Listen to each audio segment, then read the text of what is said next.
Khalid and his army now return to Jerusalem, his hero Sulima. And when they get there, the Romans have largely abandoned it. The Roman military has. But there's enough people manning the walls that you can't get in.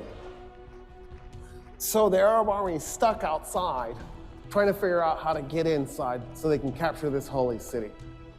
The Archbishop of Jerusalem, a man named Sophronius, by the way, a Christian Arab, a loyal Roman citizen, indicates he's willing to negotiate, but only with Omar ibn al-Khattab, the Caliph. Well, the Caliph is all the way back in Mecca. It'll be weeks before he can be sent for and then return.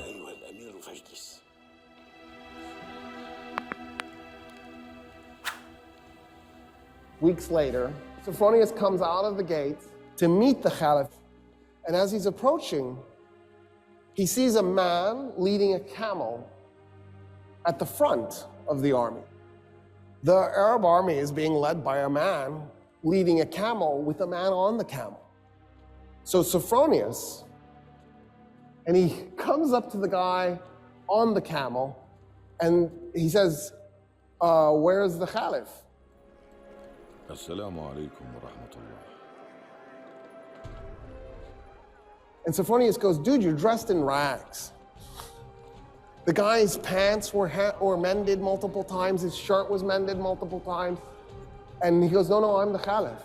And Sophronius goes, you've just conquered Iraq and Syria and all of Palestine minus Jerusalem. How is it you're so poor? And the Caliph goes, well, why would I collect wealth? We're not doing this war because I'm trying to plunder anything. And then Sophronius goes, why aren't you riding the camel? And Omar goes, that's my servant on the camel, and we take turns so that neither one of us gets exhausted. At this point, Sophronius is like, and he says, okay, I want to talk to you about our surrendering the city to you. And the Caliph says, I have an idea. Let's walk to the city, and I'll tell you what I was thinking the terms would be. So we'll start there. And Sophronius goes, yes, of course. And as they're walking, Omar ibn al-Khattab says, why don't we do this? All Roman politicians leave Jerusalem. You just go, if you're a politician. And you can take anything you can carry. So you can take gold, as long as you can carry it. And Sophronius goes, okay, that's reasonable. That's actually more than reasonable. I just assumed you'd enslave them and take their gold. And then what else? And the Caliph goes, oh no, I was thinking that's it. We don't do anything else. And Sophronius goes, wait a minute, I am really confused. So when us Romans capture a city, we enslave a segment, we plunder the city. We might even burn some of it, just for grins and giggles. Probably a little bit too much raping, too.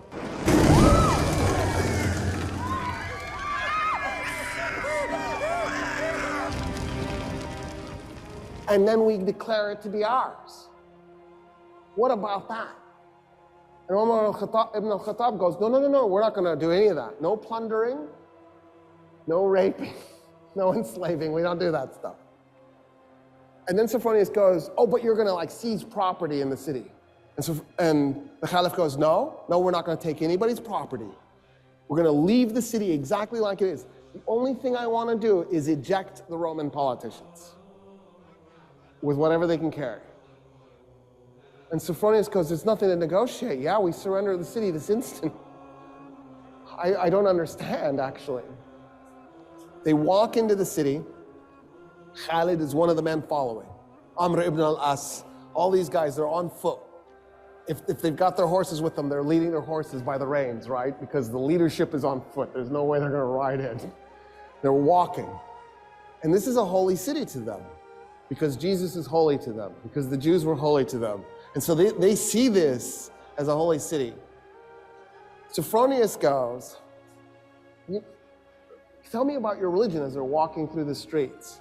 And so Umar ibn al-Khattab starts telling him about Islam.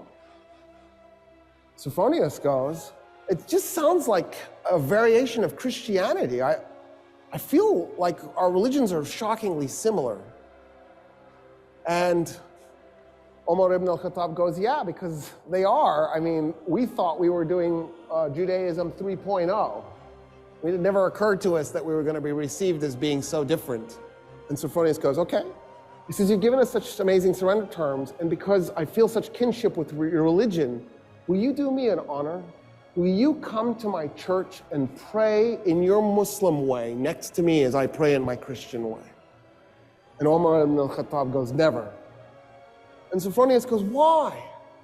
He goes, I'm the Caliph. The first place I pray in Jerusalem is going to become a mosque. The Muslims will take it and they will create a place of worship for Muslims, and you will lose it. And I don't want you to lose your church. And Sophronius goes, okay. What if we find an empty piece of Jerusalem and we just pray there? And Umar ibn al-Khattab goes, yes, I accept. An empty piece, something that nobody owns. So they go and they find an empty lot and they pray. The Archbishop in his Christian way, the Caliph in his Muslim way, side by side. It is a mosque today, that spot, commemorating the first place that the first Muslim Caliph prayed in Jerusalem. He nailed it. He knew what was coming. And he saved the Church of the Holy Sepulcher for Christians, because that's the church Sophronius wanted him to pray in.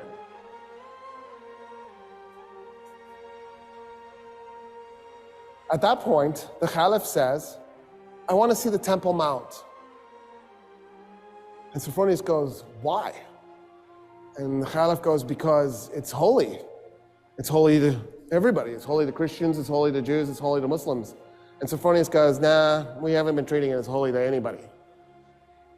And Umar ibn al-Khattab goes, what do you mean?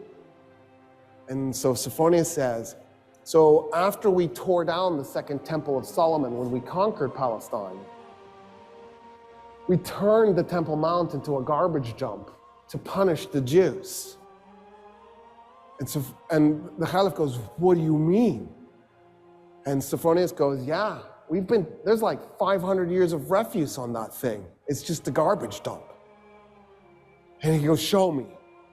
They walk up to the Temple Mount, and the Caliph can't believe what he's looking at. He falls on his knees and he begins clearing the garbage by his hands. His army sees their leader on his knees clearing garbage, and they run up and they start clearing the garbage themselves. And they clear the garbage off the Temple Mount. The Caliph goes, okay, I want to meet some of the Jews living in Jerusalem.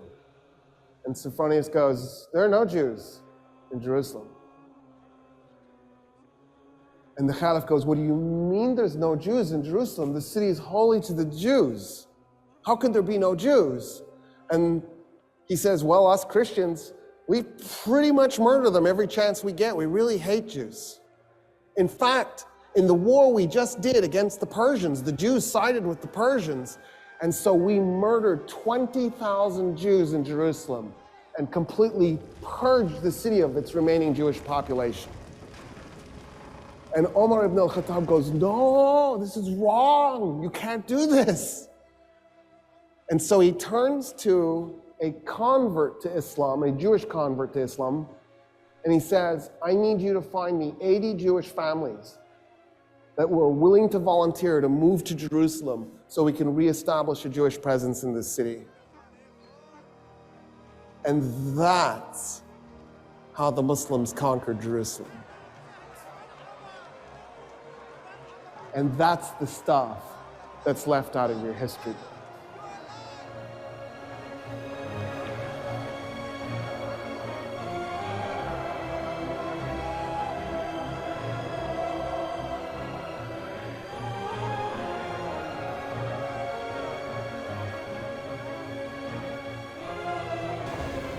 A new marble replica of the original Covenant hangs near the mosque entrance.